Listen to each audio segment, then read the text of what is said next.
Chapters 1561 View at the Peak, 1562 Emperor Yama, 1563 Mengtu, 1564 Decent I suppose Chapter Start ये refinement path की सबसे बड़ी खोजों में से एक था, हर तरह के किलर मूव्स को एक गू वर्म में जोड़ देना। मिसाल के तौर पर मॉर्टल किलर मूव सेल्फ स्ट्रेंथ। यह मूव एक स्ट्रेंथ पाथ किलर मूव था जिसे नॉर्दर्न प्लेन्स की गू इमॉर्टल सू जियानर ने अपनी बेटी ही लूलन के लिए बनाया था। इसका कोर स्ट्रेंथ पाथ था, लेकिन ये सोल पाथ और की पाथ पर भी चलता था।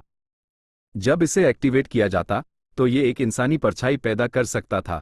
परछाई का रूप बिल्कुल असली लगता था और गू मास्टर के अंदर की कॉन्शियसनेस का आईना होता था। और तो और यह स्ट्रेंथ पाथ फैंटम अपने आप काम कर सकता था और अपने दुश्मनों का पीछा भी कर सकता था। इस किलर मूव को बनाने में कुल 50 गू वॉर्म्स का इस्तेमाल होता था। फैंग युआन की रिफाइनमेंट पाथ मैक्सिम की मौजूदा समझ के मुताबिक कोई भी किलर मूव, चाहे वो मोर्टल हो या इमॉर्टल लेवल का, यूज एक अधूरी रेसिपी माना जा सकता है। मतलब ये कि सेल्फ स्ट्रेंथ किलर मूव के कंटेंट्स को अलग अलग तरह के गू मटेरियल्स डालकर और निकालकर बदला जा सकता है, उस लगातार बेहतर बनाया जा सकता है जब तक कि वो सेल्फ स्ट्रेंथ गू के लिए एक गू रेसिपी ना बन जाए।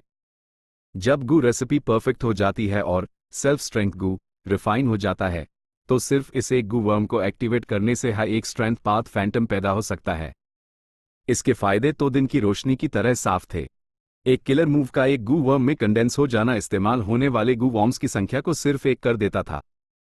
जब गू मास्टर यूज एक्टिवेट करता तो ये न सिर्फ बेहद आसान और तेज होता, बल्कि खर्च होने वाला प्राइमेवल एसेंस भी किलर मूव को एक्टिवेट करने से कहीं ज्यादा कम होता। एक और एग्जाम्पल था immortal killer move myriad self. यह मूव फैंग युआन की अपनी यूनिक क्रिएशन थी। इसमें एनस्लेवमेंट और स्ट्रेंथ पथ को मिलाया गया था और ये dragon horse spirit, 3 heads 6 arms, rat epidemic, thunder explosion, leopard rush, horse barrage, 3 hearts combination soul, beast phantoms, 6 arm heavenly zombie king जैसे कई किलर मूव्स को मिलाकर बना था। इसके core immortal Gu the self strength, pulling mountain, pulling water और cleanse soul. Supplementary Gu worms में all out effort Gu, bitter strength Gu, borrow strength Gu, self reliance Gu, refine essence spirit Gu, earth strength Gu, water strength Gu, wind strength Gu, lightning strength Gu, fire strength Gu, heavenly essence treasure king lotus Gu, lurking soul code Gu, breath concealment Gu, group strength Gu और साथ ही हर तरह के soul path मॉर्टल गू थे। इस killer move में साफ साफ बहुत सारे कॉन्टेंट्स थे। इसे एक्टिवेट करना बेहद झंझट भरा काम था। ये तो फैंग युआन ने इसकी इतनी प्रैक्टिस कर ली थी कि ये उसके लिए एक आदत बन चुका था, इसीलिए वो इसे लड़ाई में आराम से इस्तेमाल कर पाता था। लेकिन असल में इसमें अनेकों बेहद कॉम्प्लेक्स स्टेप्स थे। क्या होता अगर इस किलर मूव को एलिवेट करके एक गू में रिफाइन कर दिया जाता? मिरियड सेल्फ इमॉर्टल गू। ये साफ तौर पर बेहद आसान और इस्तेमाल करने लायक हो जाता। फैंग युआन को सिर्फ इमॉर्टल एसेंस ट्रांसफर करके इस गू वर्म को एक्टिवेट करना पड़ता और हजारों स्ट्रेंथ पाथ फैंटम्स पैदा हो जाते, वो भी जल्दी और आसानी से। फैंग युआन के पास पहले ये करने की काबिलियत नहीं थी, लेकिन अब अपने quasi supreme refinement path attainment के साथ उसके पास इस लेवल तक पहुंचने की ताकत थी। हर तरह के किलर मूव्स को गू वॉर्म्स में रिफाइन करना। फैंग युआन का दिल जोश से धड़क उठा, लेकिन उसने अपना आपा नहीं खोया और सोचता रहा, ए फ्लैट मेरे पास किलर मूव्स को गू वॉर्म्स में एलिवेट करने की काबिलियत है। लेकिन भले ही कुछ किलर मूव्स जैसे मिरियड सेल्फ को गू वर्म में रिफाइन किया जा सकता है, कुछ मूव्स को नहीं, जैसे पर्पल ब्लड रिवर फॉर्मेशन या इग्नाइटेड थॉट फ्लाइंग रॉक। अगर इन किलर मूव्स को उनकी लिमिट तक कंडेंस किया जाए तो उनमें कई इमॉर्टल गू शामिल होंगे। बाद में मुझे किलर मूव इस्तेमाल करने के लिए इन सभी इमॉर्टल गू को कोऑर्डिनेट और एक्टिवेट करना पड़ेगा। इस मेथड के फायदे और नुकसान दोनों हैं। फायदे ये है कि ये बहुत ज्यादा आसान और तेज हो जाएगा, दिमाग की थकान भी तेजी से कम होगी। लेकिन इसके नुकसान भी हैं। पहला, जब मिरियड सेल्फ किलर मूव को मिरियड सेल्फ इमॉर्टल गू में कंडेंस किया जाएगा तो हो सकता है कि दूसरे इमॉर्टल गू को गू मटेरियल के तौर पर इस्तेमाल करना पड़े। और तो और सिर्फ मिरियड सेल्फ इमॉर्टल गू की ताकत शायद मिरियड सेल्फ किलर मूव जितनी स्ट्रॉन्ग ना हो। मिरियड सेल्फ किलर मूव में इतने सारे इमॉर्टल गू और सप्लीमेंट्री मॉर्टल गू इस्तेमाल होते थे, जबकि मिरियड सेल्फ गू सिर्फ एक गू होता। अगर इसका रैंक सिर्फ रैंक 6 या रैंक 7 हुआ तो इसमें डाउ मार्क्स भी लिमिटेड होंगे, इसीलिए पावर काफी नहीं होगी।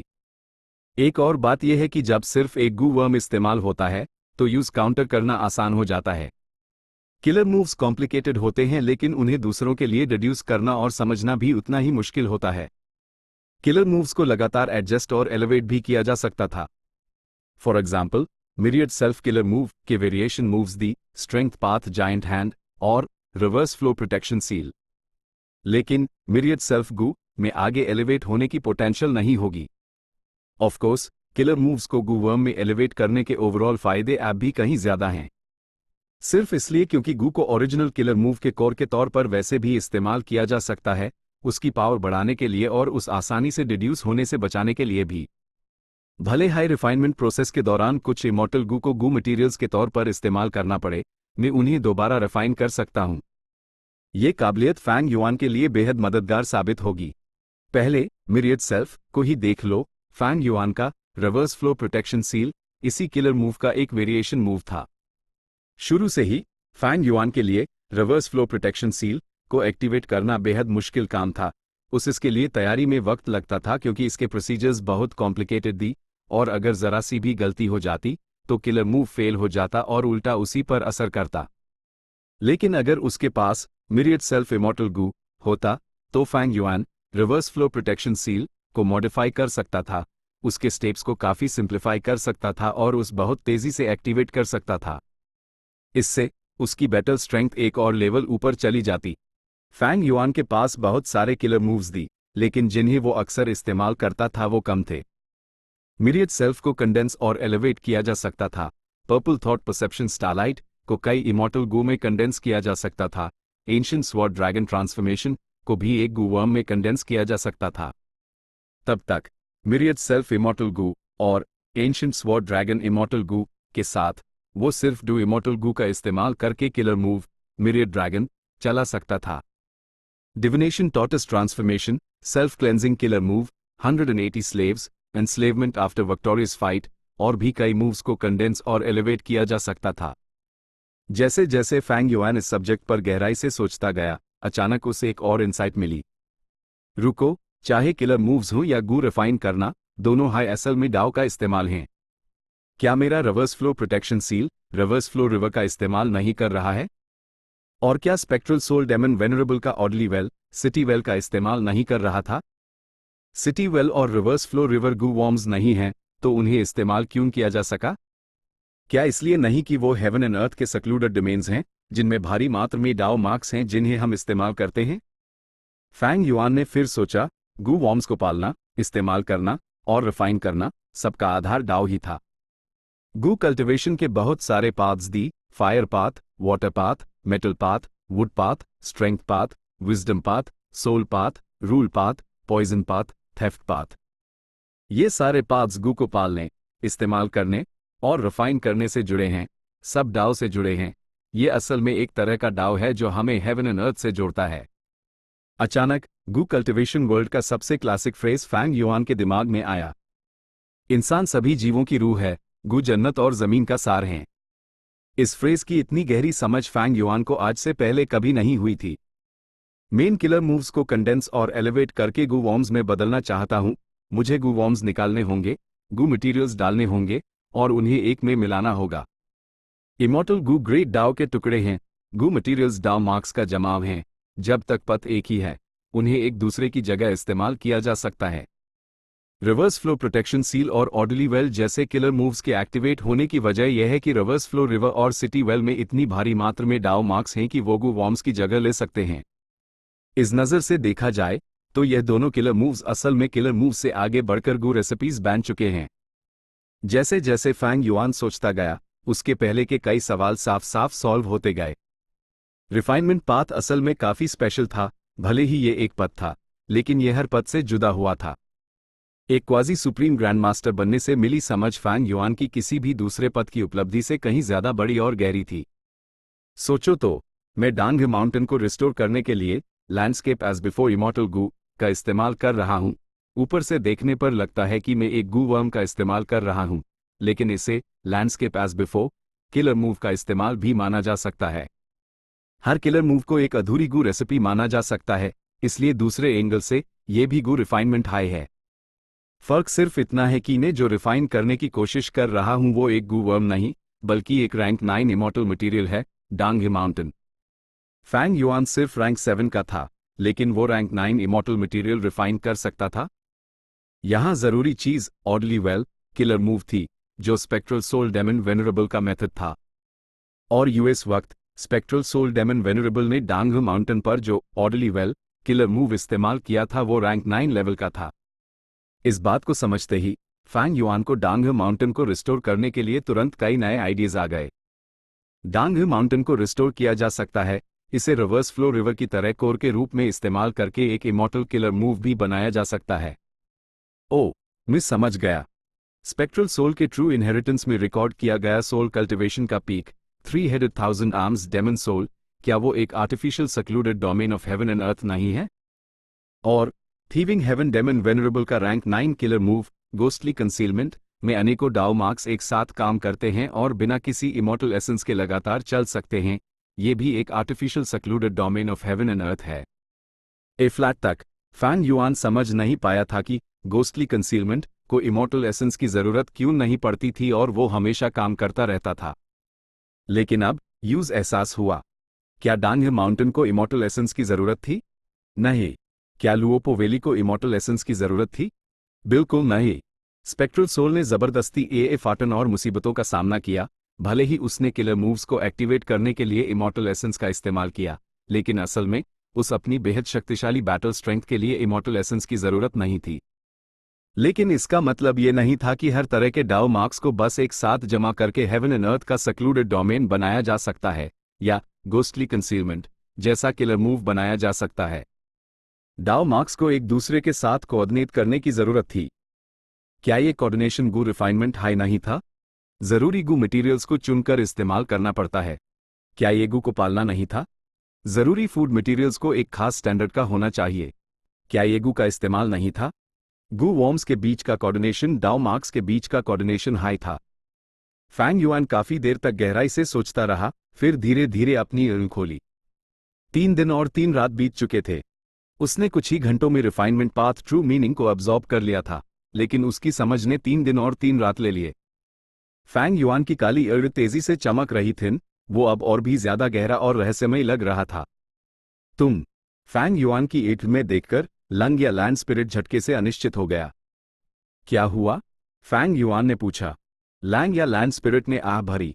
अभी तुमसे जो वाइब आ रही थी, उससे मुझे लगा जैसे मैं जायंट सन इमॉर्टल वेनरेबल या थीविंग हेवन डेमन वेनरेबल को देख रहा हूं। जायंट सन इमॉर्टल वेनरेबल और थीविंग हेवन डेमन वेनरेबल, हर गु वेनरेबल अपने पाथ का सुप्रीम ग्रैंड मास्टर माना जाता था। फैंग युआन अपने refinement path quasi supreme grand master attainment के साथ उनके लेवल तक पहुंचने में कामयाब हो गया था। वो अब उन ऊंचे पहाड़ों को नीचे से नहीं देख रहा था, वो उनके लेवल से अस नज़ारे को देख सकता था। यही था गु कल्टिवेशन की बुलंदी का नज़ारा। Chapter 1562 emperor Yama. Slumbering lightning Python.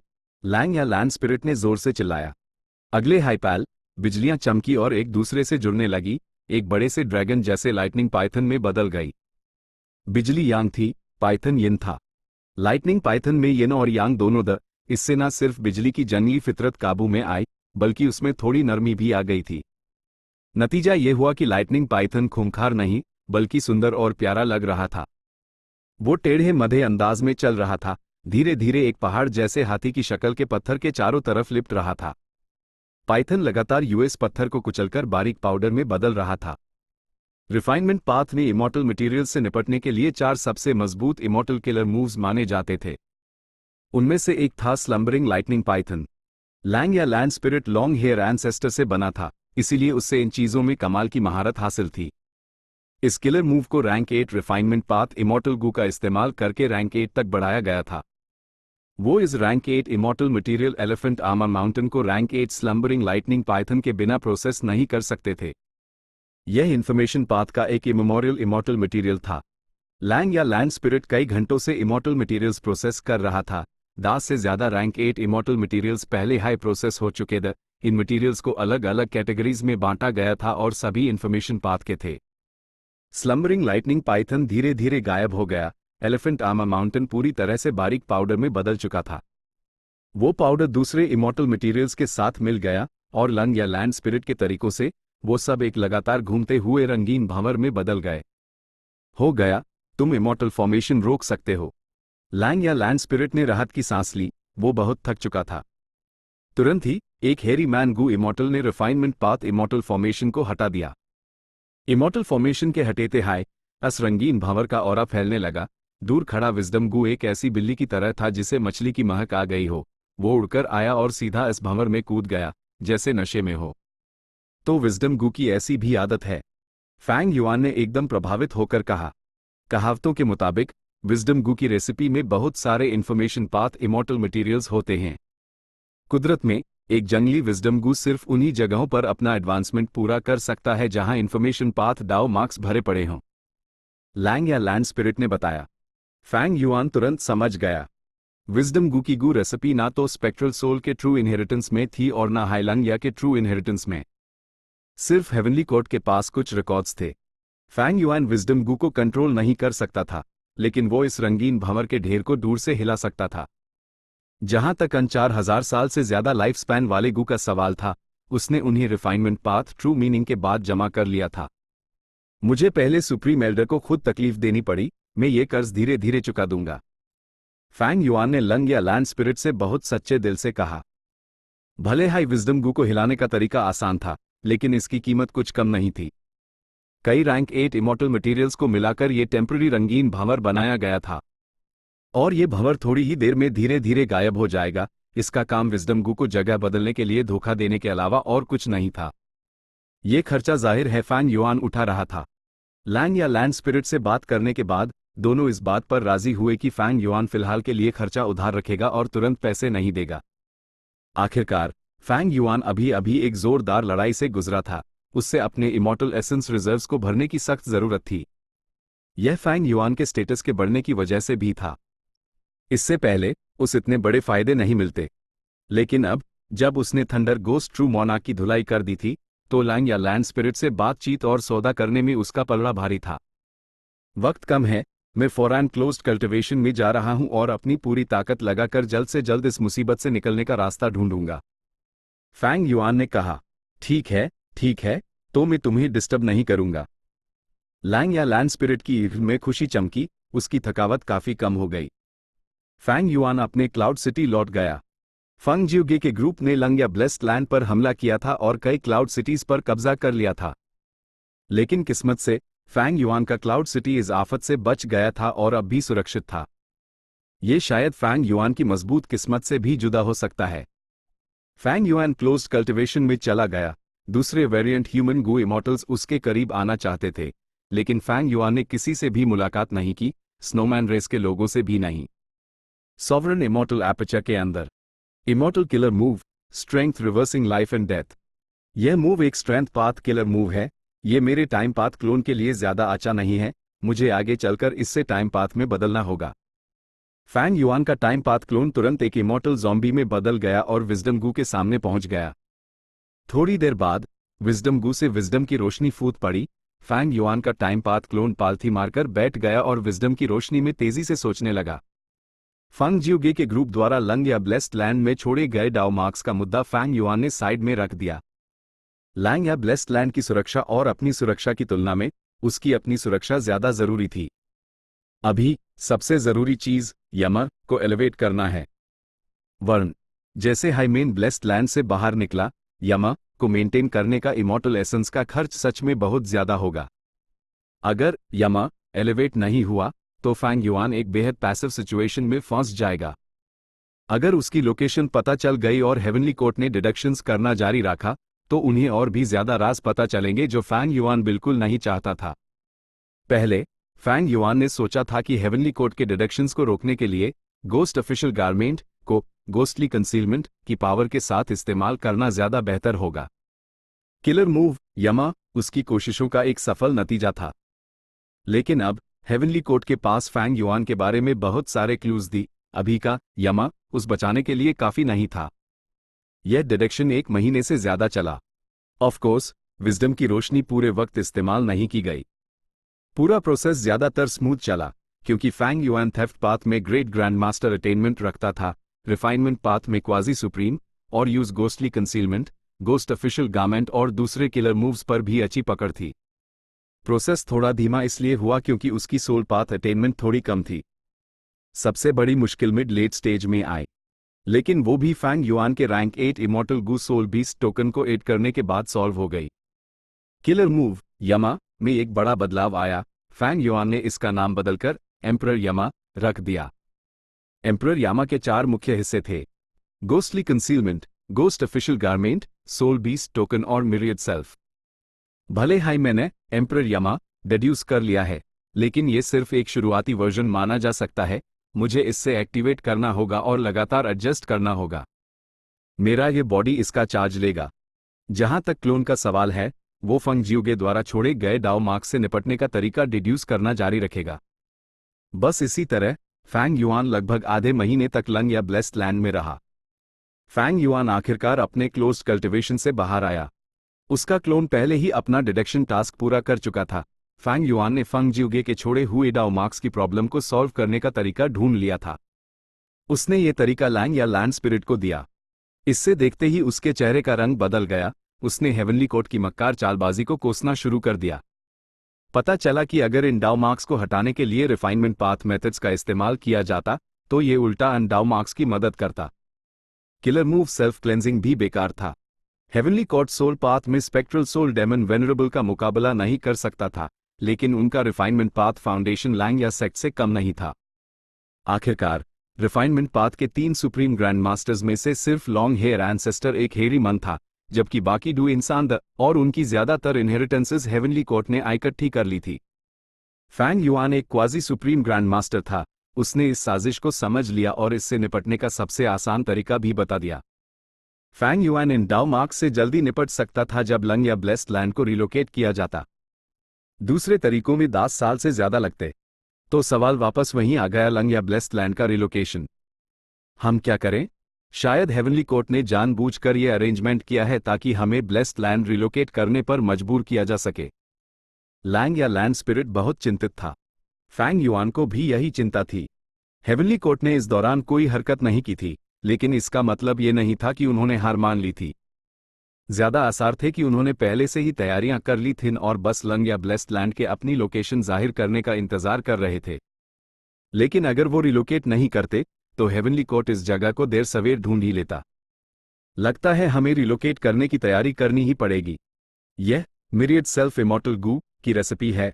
अगर ये रिफाइन हो गया तो मेरी बैटल स्ट्रेंथ को एक बड़ा बूस्ट मिलेगा।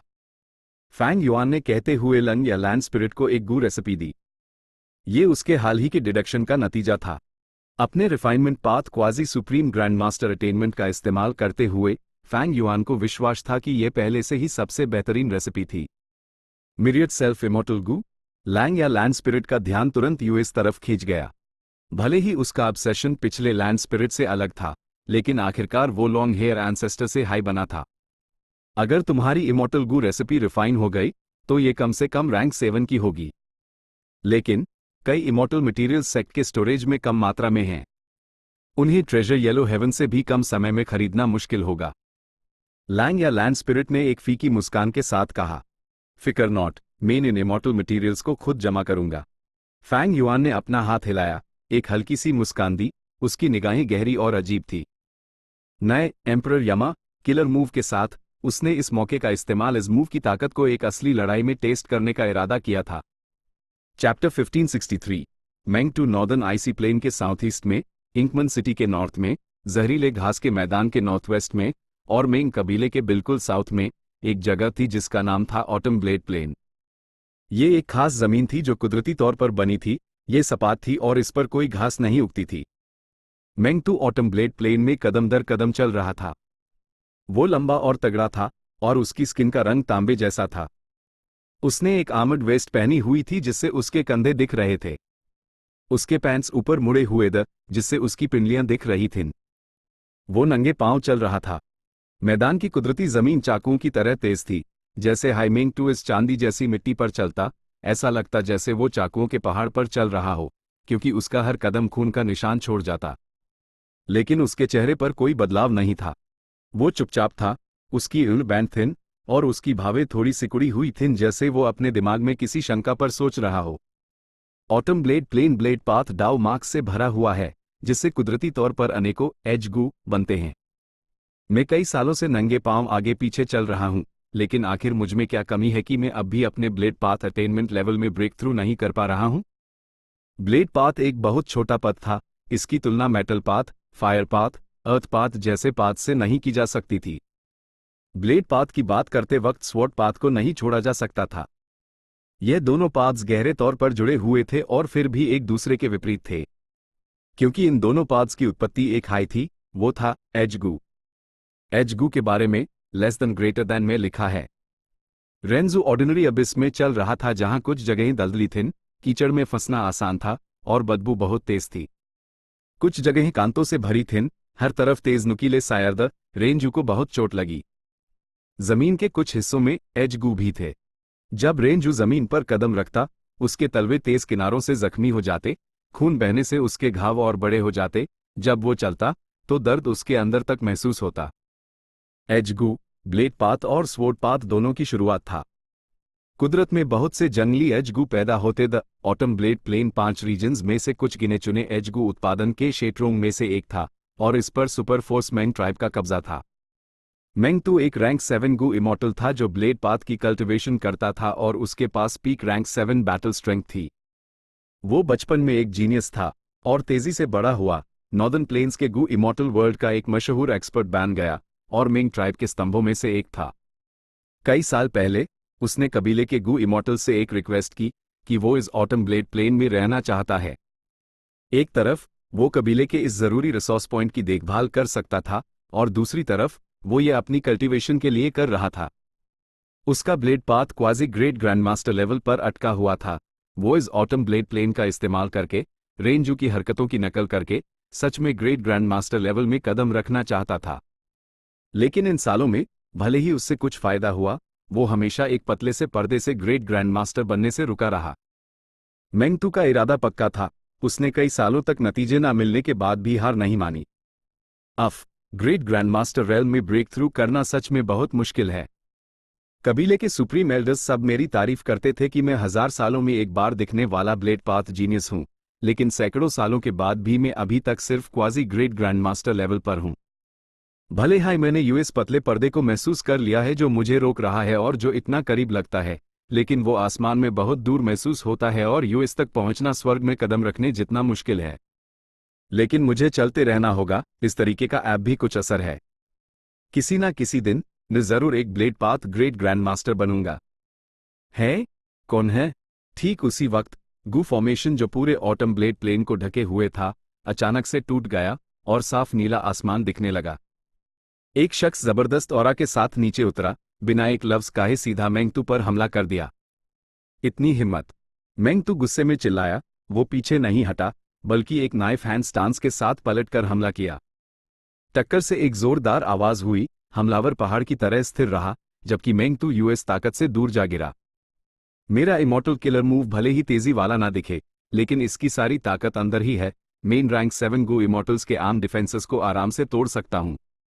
लेकिन यह आदमी मेरा हमला सीधे झेलने के बाद भी जख्मी नहीं हुआ। ये एक तगड़ा दुश्मन है। मेंग तू हैरान था। उसने जल्दी से अपने कदम संभाले और हमलावर पर चिल्लाया, अपना नाम बताओ।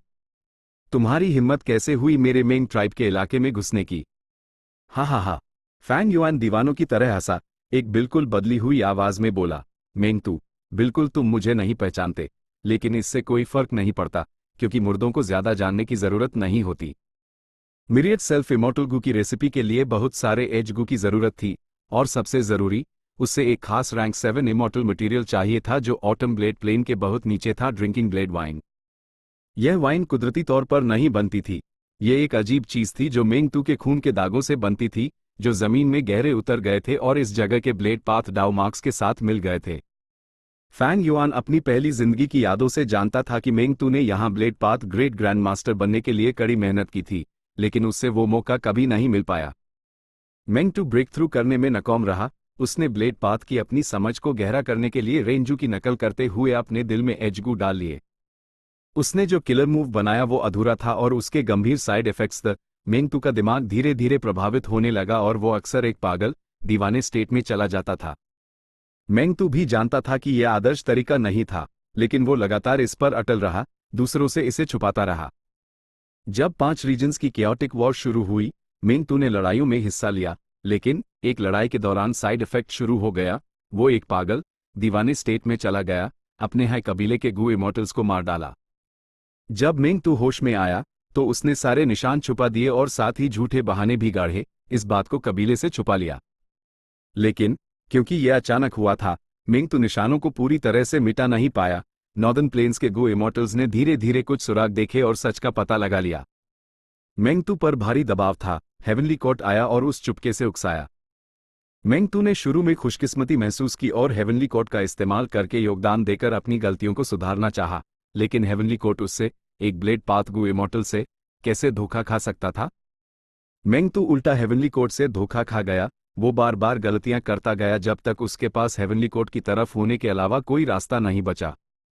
इस मोहरे को सपोर्ट करने के लिए हेवनली कोर्ट ने ग्रेट ग्रैंड मास्टर बनने के मौके को डिड्यूस किया, जो कि इस जगह के नीचे ड्रिंकिंग ब्लेड वाइन था। मेंगतू ने हेवनली कोर्ट के निर्देशों का पालन किया और ऑटम ब्लेड प्लेन आया। उसने जमीन खोदी और बहुत सारी ड्रिंकिंग ब्लेड वाइन निकली। जब उसने एक छोटा सा घूंट लिया, तो उसके ऑर्गन ऐसे लगे जैसे चाकुओं से कट रहे हों। जब उसने एक बड़ा घूंट लिया, तो उसे इतना दर्द हुआ कि वो मौत की दुआ मांगने लगा। जब तक उसने तीसरा घूंट लिया, वो blade path great grand master बन चुका था। उसके बाद से उसने खुद को पूरी तरह से हेवनली कोर्ट को समर्पित कर दिया और प्रिंस फंगजियान के बाद नॉर्दर्न प्लेन्स में दूसरे सबसे बड़े जासूस बन गया। बाद में एक खुशकिस्मत इत्तेफाक से उसकी पहचान मा होंगियो ने उजागर कर दी, लेकिन वो एक अलग कहानी थी।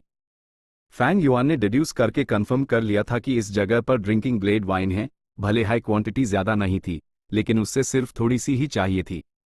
जहां तक इस मेंगतू का सवाल है, फैंग युआन ने यूज अपने एम्परर यामा किलर मूव को टेस्ट करने के लिए ध्यान से चुना था। फैंग युआन अपने एम्परर यामा की ताकत को टेस्ट करने के लिए कोई रैंक 8 गू इमॉर्टल नहीं ढूंढ सकता था, वो मुसीबत को दावत देना होता। जहां तक आम रैंक 7 गू इमॉर्टल्स का सवाल है, फैंग युआन के लिए उनका कोई फायदा नहीं था। लेकिन मेंगतू, जिसके पास पीक रैंक 7 बैटल स्ट्रेंथ थी और जो पहले से high blade path quasi great grand master के तौर पर मशहूर था, एक बहुत अच्छा चॉइस था। तो फैंग युआन ने एक लंबा सफर तय करके ऑटम ब्लेड प्लेन आया, सीधा मेंगतू से पंगा लेने। अभी जो हमला था वो मेंगतू का हिडन किलर मूव था। उसकी ताकत आम से कहीं ज्यादा है, लेकिन मैं उस सिर्फ एम्परर यामा से रोक सका। यह डिफेंसिव मेथड काफी अच्छा है। फैंग युआन ने अपने दिमाग में आकलन किया। उसने पहले हाई एम्परर यामा एक्टिवेट कर लिया था। उसने एक पीले भौर रंग का शाही चोगा पहना हुआ था, जो यूज 10 फुट के जायंट में बदल रहा था। जायंट के सर पर एक ताज था जिसके आगे और पीछे मोतियों की लड़ियां थीं। उसका चेहरा गहरा और अंधेरा था, जैसे वो कोहरे की एक परत से ढाका हो या एक काला भंवर हो। उसकी आस्तीनें लंबी और चौड़ी थीं। उसकी कमर पर एक जड़े की बेल्ट थी और उसकी छाती और पीठ पर एक तांबे का कवच था। चोगे की सतह पर सुनहरे धागों से हजारों भूत प्रेत बुने गए थे जो बिल्कुल शांत खड़े एक शानदार ऑरा दे रहे थे। मेंगतू का हमला बेअसर नहीं था। एम्परर यामा की छाती पर लगे पतले तांबे के कवच पर एक डेंट पड़ गया था। लेकिन फैंग युआन के सोल फाउंडेशन के थोड़े से खर्च से ये डेंट तुरंत उभार कर ठीक हो गया। यही एम्परर यामा की खासियत थी। रैंक 9 गोस्टली कंसीलमेंट कुछ भी खर्च नहीं करता था और अपने आप काम करता था, जबकि ghost official garment soul foundation पर निर्भर था। एम्परर यामा, जो इन दोनों मूव्स का कॉम्बिनेशन था, यूज इमॉर्टल एसेंस की जरूरत नहीं थी, बल्कि वो फैंग युआन का सोल फाउंडेशन खर्च करता था। मेंगतू, तुम कुछ खास नहीं हो। तुमने यहाँ कई साल कल्टीवेशन की है। तुमने कौन से नए किलर मूव्स बनाए हैं? अगर तुम उन्हें मरने से पहले इस्तेमाल नहीं करोगे तो बहुत अफसोस की बात होगी। फैंग युआन ने यूके साया। मेंगतू गुस्से से हंसा, फिर फैंग युआन को दया की नजर से देखा। तुम जो भी हो, तुमने मुझे यहाँ चैलेंज करके अपनी मौत को दावत दी है। यहाँ पहले एक डिफेंसिव इमॉर्टल फॉर्मेशन हुआ करता था, लेकिन क्या तुम जानते हो मैंने कबीले को उस हटाने के लिए क्यों मनाया? क्योंकि जब तक मैं यहाँ हूँ, इस जगह की हिफाजत के लिए किसी इमॉर्टल फॉर्मेशन की जरूरत नहीं है। मेंगतू ने जोर से अपने दाएं पैर से जमीन पर पटका। अगले हाईपैल, जमीन कांप उठी और अनंत ब्लेड लाइट्स उभार आई। अनेकों ब्लेड पाथ फैंटम्स एक बड़ी फौज में इकट्ठे हो गए, फैंग युआन को कास कर घेर लिया। Chapter 1564 descent. आई सपोज पलक झपकते ही फैंग युआन अनेकों ब्लेड पाथ फैंटम्स से घिर चुका था। इतना ही नहीं, अनंत ब्लेड लाइट्स ने पूरे आसमान को भर दिया था, अंदर और बाहर को अलग कर दिया था। तुम जो कोई भी हो, तुम्हारा डिफेंसिव किलर मूव सच में कमाल का है। मेंग तू कई ब्लेड पाथ फैंटम्स की पाटन से सुरक्षित था। उसने फैंग युआन को गहरी नजर से देखा, फिर मुस्कुराया और अपने हाथों को रगड़ा ताकि पिछली टक्कर से हुई झंझनाहट कम हो। लेकिन मेंग तू ने लंबे एम्परर यामा की तरफ थोड़ा सर उठाया। उसकी ऊँग में दया भरी थी। तुम्हें कभी ऑटम ब्लेड प्लेन में मुझसे पंगा लेने नहीं आना चाहिए था। ही, असल में यहां मुझसे पंगा लेना गलत नहीं था, लेकिन तुम्हारी टाइमिंग बहुत खराब है। अगर तुम तब आते जब मैं यहां नया नया आया था, तो शायद तुम्हारे बचने का कोई चांस होता। लेकिन अब ही। मेंग तू हंसा, अपने हाथ पीछे करके सर हिलाया। अगले हाई पैल, फैंग युआन ने मेंग तू की बात आगे बढ़ाई। लेकिन अब ये जगह पहले से ही तुम्हारे निशानों से भरी हुई है। कई सालों से तुम यहां ब्लेड पथ समझ रहे हो, blade path great grand master realm में ब्रेक थ्रू करने की कोशिश कर रहे हो। इसलिए तुम इस जगह के डाउ मार्क्स को काफी प्रभावित कर सकते हो, एक ऐसा माहौल बनाने के लिए जो एक इमॉर्टल बैटलफील्ड किलर मूव के करीब हो, जैसे ये सीन मेरे सामने है। मेंग तू का चेहरा तुरंत बदल गया। उससे विश्वास था कि उसके ट्रम्प कार्ड के बारे में कोई नहीं जानता, और इसलिए उसने कभी सोचा भी नहीं था कि फैंग युआन ना सिर्फ हैरान नहीं होगा, बल्कि उसके ट्रम्प कार्ड के बारे में इतनी जानकारी से बात भी करेगा। फैंग युआन की नीची और गहरी आवाज जारी रही, क्या तुम जानते हो मैं तुमसे पंगा लेने क्यों आया हूं? ठीक इसलिए क्योंकि तुम्हारे पास ये मेथड है जो ऐसा बैटलफील्ड माहौल बना सकता है। ये एक इमॉर्टल बैटलफील्ड के करीब है, लेकिन ये अभी भी एक असली इमॉर्टल बैटलफील्ड नहीं है। एक जरूरी फर्क यह है कि तुम्हारा प्रभाव अपनी हद तक पहुंच चुका है। तुम इससे अपनी मर्जी से कंट्रोल नहीं कर सकते। तो शायद इसने मुझे फंसा लिया है, लेकिन क्या तुम भी नहीं फंस गए? मेंग तू की पुतलियां तेजी से सिकुड़ गई। उसका खुश मिजाज पूरी तरह से गायब हो चुका था। आखिर हो कौन तुम? उसने फैंग युआन से घबराकर पूछा। फैंग युआन हंसा, अपने चारों तरफ देखते हुए। भले ही तुम्हारे ब्लेड पाथ फैंटम्स की संख्या बहुत ज्यादा है, लेकिन उनकी क्वालिटी यूटीएनआई अच्छी नहीं है। इत्तेफाक से मेरे पास भी एक ऐसा हाई मेथड है, क्यों ना हम थोड़ा मुकाबला कर लें? फैंग युआन के पीले भौर शाही चोगे से अचानक अनेकों चीखें और चिल्लाते निकलने लगी। फिर चोगे की सतह पर बुने हुए वो भूत प्रेत जिंदा हो गए और हिलने लगे। फिर एक एक करके फैंग युआन के एम्परर यमा चोगे से बाहर कूदने लगे, छोटे से बड़े होते हुए। इन भूत प्रेतों की शक्ल इंसानों जैसी थी, लेकिन उन सबके चेहरे खूंखार और डरावनेदा, पंजे चाकू जैसे, और इन्हीं खून से लाल, काफी भयानक लग रहे थे। मारो! मेंग तू ने अपनी ऊँगली सिकोड़ी और अपने ब्लेड पाथ फैंटम्स को इन भूत प्रेतों की तरफ हमला करने का आदेश दिया। ये सब ब्लेड पाथ फैंटम्स उसके जैसे दिख रहे थे, लेकिन उनके चेहरे धुंधले थे, और भूत प्रेतों के साइज के मुकाबले वो गाड़ी के पहियों के सामने चूहे जैसे थे। भूत प्रेत चिल्लाए और अपने बड़े हाथ फैलाए जैसे कोई ऊंचा पेड़ अपनी टहनियां लहरा रहा हो। Bang bang bang! उनके रास्ते में आने वाले सारे ब्लेड पाथ फैंटम्स तबाह हो गए। भूत प्रेत दीवानों की तरह चीखते और चिल्लाते हुए दौड़ रहे थे, अपने रास्ते में आने वाले सभी ब्लेड पाथ फैंटम्स को आसानी से कुचल रहे थे। ये भूत प्रेत सच में बहुत ताकतवर हैं, हर एक के पास रैंक 7 बैटल स्ट्रेंथ है। मेंग तू को लड़ाई का काफी अनुभव था, उसने ये बात थोड़े से ऑब्जर्वेशन में ही समझ ली। उसका दिल तुरंत पहाड़ जैसा भारी हो गया, उसकी पलकें जोर जोर से फड़कने लगी। लेकिन कोई फर्क नहीं पड़ता, मेरे blade path phantoms autumn blade plane के कुदरती डाउ मार्क्स से बने हैं जो लगभग अनंत हैं। भले हाई क्वालिटी अच्छी नहीं है, लेकिन क्वांटिटी से इसकी भरपाई की जा सकती है। मेंग तू जल्दी से शांत हो गया। इन यमा चिल्ड्रन की बैटल स्ट्रेंथ काफी तगड़ी है। फैंग युआन ने अंदर ही अंदर आकलन किया और खुश हुआ। ये भूत प्रेत अन पुराने सोल बीस्ट से बने द जिन्हें फैंग युआन ने ग्रीन गोस्ट डेजर्ट में इकट्ठा किया था। जब फैंग युआन ने किलर मूव एम्परर यमा डिड्यूस कर लिया, उसने इन पुराने सोल बीस्ट्स को मॉडिफाई किया, उन्हें इंसानी शक्ल दी और उन्हें यामा चिल्ड्रन में बदल दिया। यह इंस्पिरेशन ब्लड डेटी इमॉर्टल गू की रेसिपी से आई थी। फैंग युआन ब्लड पाथ में ग्रैंड मास्टर था। विजडम की रोशनी की मदद से उसने पहले हाई ब्लड डेटी इमॉर्टल गू रेसिपी पूरी कर ली थी। ए फ्लैट का फैंग युआन अपने refinement path quasi supreme attainment के साथ किसी भी इमॉर्टल गू रेसिपी को एक इमॉर्टल किलर मूव में बदल सकता था। तो Fang Yuan immortal killer move blood deity को समझने में कामयाब रहा। किलर मूव यमा चाइल्ड को न सिर्फ ब्लड डेटी बल्कि स्पेक्ट्रल सोल के ट्रू इनहेरिटेंस के कुछ मुख्य हिस्सों से सलाह लेकर डिड्यूस किया गया था, जैसे कि soul beast modification. Spectral soul ने door of life and death में सोल बीस्ट्स को मॉडिफाई किया था, जिससे वो उसके वफादार बन गए। वो मौत से डरे बिना ड्यूक लॉन्ग का भी सामना करने लगे। एक और soul path immortal killer move था, life and death retrieval. Spectral soul demon venerable ने ये immortal killer move heaven and earth के secluded domain door of life and death को समझकर बनाया था। Door of life and death कैसी जगह थी? जब भी कोई जीवित प्राणी मरता, उसकी आत्मा door of life and death में लौट जाती। जब रेड लोटस डेमन वेनरेबल ने फेट गू को नुकसान पहुंचाया, तभी door of life and death की ताकत बहुत कमजोर हो गई, जिससे अनेकों आत्माएं जिंदा दुनिया में रहने लगी और धीरे धीरे सोल बीस्ट्स में बदल गई। लाइफ एंड डेथ रिट्रीवल में गू इमॉर्टल को door of life and death से आत्माएं वापस लाने की ताकत थी। फैंग युआन ने इस मूव को पूरी तरह से एम्परर यामा में मिला दिया, अपने यामा चिल्ड्रन को तुरंत वापस आने की काबिलियत दे दी। जल्द ही एक यामा चाइल्ड ने दर्द भरी चीख मारी, उसकी जांघ टूट गई और वो जमीन पर गिर गया। अनेकों ब्लेड पाथ फैंटम्स तुरंत उसकी तरफ लपके। लेकिन फैंग युआन ने सोचा, वापस आओ।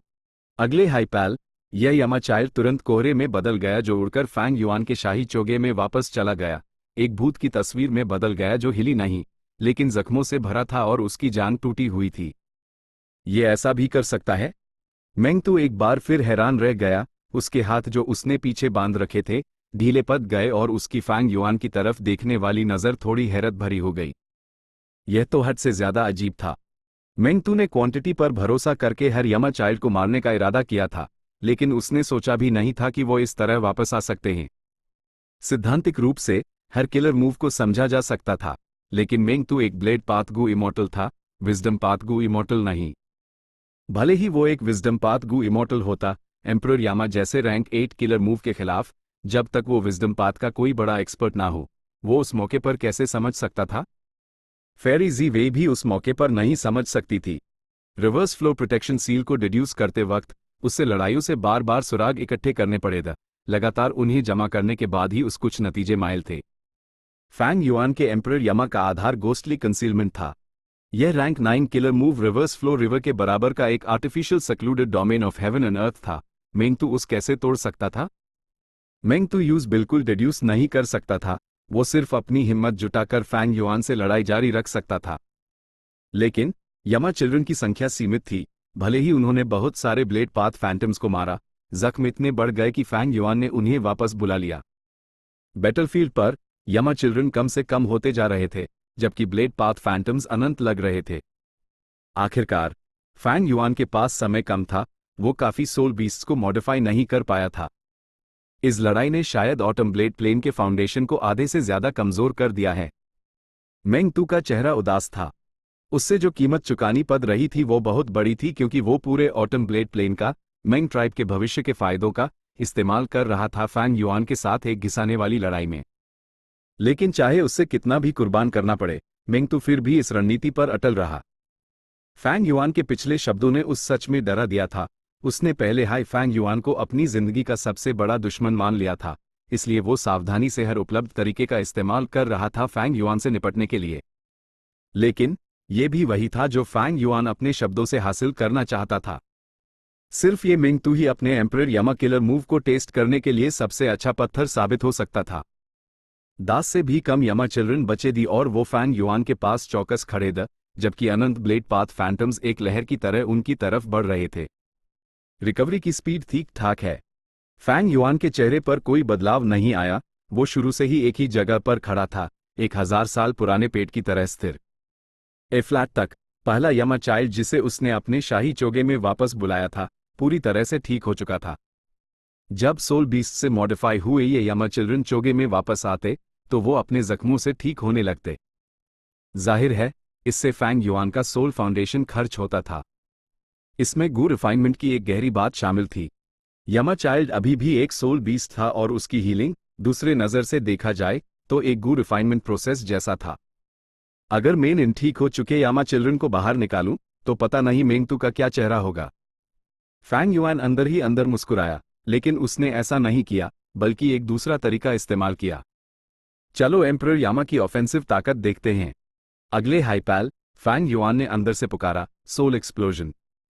एम्परर यामा ने अचानक अपने हाथ फैलाए, उसका पूरा जिस्म कांप उठा और अंधेरे की विशाल लहरें उससे निकलने लगी। यामा चिल्ड्रन अंधेरी लहरों में बिल्कुल सुरक्षित थे, सिर्फ ऐसे हिल रहे थे जैसे अनपर तेज हवा चल रही हो। लेकिन वो ब्लेड पाथ फैंटम्स एक तूफान में कमजोर मोमबत्ती की लो जैसे थे, पाल भर में बुझ गए। एक पाल में पूरा बैटलफील्ड साफ हो गया, अनंत ब्लेड लाइट्स तुरंत तबाह हो गई। मेंग टू सोल एक्सप्लोजन से सैकड़ों कदम पीछे जा गिरा और जमीन पर आधा घुटनों के बाल बैठा था। उसके पूरे जिस्म से एक चमकदार रोशनी निकल रही थी क्योंकि उसने अपने डिफेंसिव किलर मूव्स को अपनी हद तक इस्तेमाल किया था। इतनी ताकत। मेंग टू जल्दी से उठा और फैंग युआन को एक हिले हुए चेहरे से देखा। ये किलर मूव सच में कमाल का है। ये जरूर एक कॉम्बिनेशन मूव होगा जिसमें ऑफेंस और डिफेंस दोनों हैं। इसका डिफेंस इतना मजबूत है और सेना भेजने का भी ताकतवर तरीका है, लेकिन इसका सबसे मजबूत पॉइंट इसकी ऑफेंसिव पावर है। मैंने ये किलर मूव ना कभी देखा है ना सुना है। क्या ये इस आदमी ने बनाया है? अगर हाँ, तो आखिर कौन है ये आदमी जो ऐसा किलर मूव बना सकता है? यह सोल एक्सप्लोजन का असर ठीक ठाक है, मान लो। फैंग युआन ने सर हिलाकर मंजूरी दी। एक यामा चाइल्ड को पूरी तरह से एक पीक रैंक 7 किलर मूव की ताकत बनाने के लिए इस्तेमाल किया गया, लेकिन ये अभी भी रैंक 8 तक नहीं पहुंचा। डिफेंस, यामा चाइल्ड, रिकवरी, सोल एक्सप्लोजन, ये सब एस्पेक्ट्स रैंक 7 के पीक पर हैं। लेकिन एम्परर यामा की असली ताकत दो दूसरे एस्पेक्ट्स में है। चलो ये ट्राई करते हैं। जैसे हाइफैंग युआन सोच रहा था, मेंग टू पहले ही हमला कर चुका था, चिल्लाते हुए, आओ मेरा किलर मूव ट्राई करो, haven and earth blade. Immortal killer move, great thief ghost hand. एक पाल में एक भूतिया हाथ, जैसे पाताल से आया हो, जो एक हाथ के पंखे जितना बड़ा था, मेंग टू के पीछे प्रकट हुआ और सीधा उसके जिस्म में घुस गया। फिर वो बाहर निकला और फिर से नजर से ओझल हो गया। फफ! मेंग टू ने अचानक खून की एक उल्टी की। हेवन एंड अर्थ ब्लेड का कोर इमॉर्टल गू चोरी हो गया, किलर मूव फेल हो गया और बैकलैश ने उस तुरंत गंभीर रूप से जख्मी कर दिया। ये क्या हो रहा है? मेरा इमॉर्टल गू कहाँ है? मेंग टू का दिल एक अनोखे डर से कांप उठा। Chapter and.